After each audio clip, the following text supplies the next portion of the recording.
ಹೇಳಿ ಯಾರಿಗೆ ಹೇಳು ಕೆಲಸ ಮಾಡಿ ಮಾಡಿ ಸಾಕಾಗೋಯ್ತು ನೋಡಿ. ನಮಸ್ಕಾರ ಸ್ವಾಮಿ. ನಮಸ್ಕಾರ. ನಾನು ಯಾರು ಗೊತ್ತಾಯ್ತು ನಿಮಗೆ? ಇಲ್ಲ. ಸಿಂಹಸ್ವರ.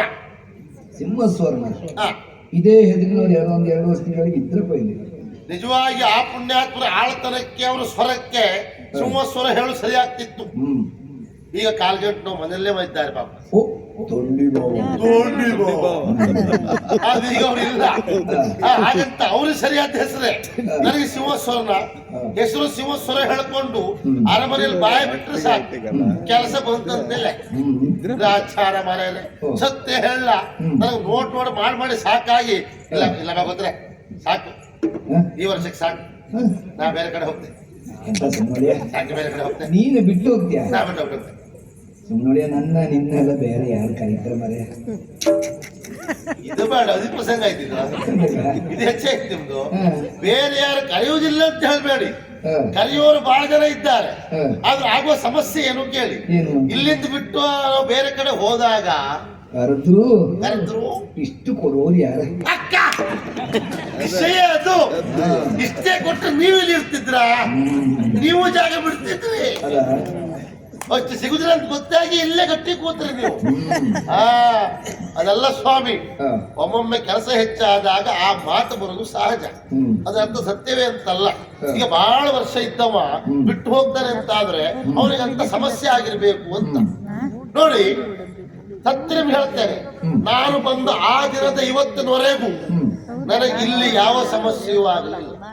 ನಾವು ಸರಿ ಇದ್ರೆ ಇಲ್ಲಿ ಯಾವ ಸಮಸ್ಯೆ ಆಗುದಿಲ್ಲ. ಖಂಡಿತ ಅದು ಇಲ್ಲಿ ಅಂತಲ್ಲ, ಎಲ್ಲೇ ಆಗಲಿ ನಾವು ಸರಿ ಇದ್ರೆ ಎಲ್ಲಿಯೂ ಸಮಸ್ಯೆ ಆಗುದಿಲ್ಲ. ನಾವು ಸರಿ ಇರ್ಬೇಕು. ಹೌದು, ನಾವೇ ಸರಿ ಎಂದು ಹೇಳಿಸುವುದು ಅದು ಹೋಯ್ತೆ ಉಳಿದ ಗಂಡಾತ್ರ ಹಾಗೆ ನಮ್ಗೆ ಆ ಸಮಸ್ಯೆ ಇಲ್ಲ. ಹಾಗಂತ ಕೆಲಸ ಹೆಚ್ಚಾದಾಗ ಮಾತು ಬರುವುದು ಸ್ವಾಭಾವಿಕ ಅಲ್ವಾ? ಹಾಗಾಗಿ ಹೇಳುವುದು. ಹಾಗಂತ ನಾವು ಸಣ್ಣ ಪುಟ್ಟ ಜನ ತಿಳ್ಕೊಳ್ಬೇಡಿ. ನಮ್ಮ ಅಣ್ಣ ಯಾರು ಗೊತ್ತುಂಟಾ? ಇಲ್ಲಿಯ ಸೇನಾಪತಿ ರಣಧೀರ. ಅವ್ರು ತಮ್ಮನ ಸ್ವಂತ ತಮ್ಮ. ನಮ್ಮ ಹಣೆ ಬರ ನೋಡಿ, ಅವ ಹಾಗೆ ನಮ್ಮ ಹಣೆ ಬರ ಹೀಗೆ.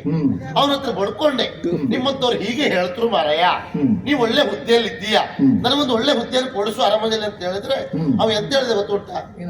ವಿದ್ಯಾಭ್ಯಾಸ ಮಾಡ್ಕೊಂಡು ಬಾ ಅಂತೇಳಿ ಗುರುಮಠ ಕಲ್ವಿ ಕೊಟ್ರೆ ಏನು 3 ಕಾಳು ಅಕ್ಷರ ಕಲಿಯದೆ ಇಲ್ಲಿ ಬಂದಿದ್ದೀಯ ನೀನು, ಏನು ಕಲಿಯದಿದ್ದವರಿಗೆ ಚಾಕರಿ ಮಾಡುವುದೇ ಕೆಲಸ ಅಂತ ಹೇಳ್ದ ಭಾಗವತ್ರೆ.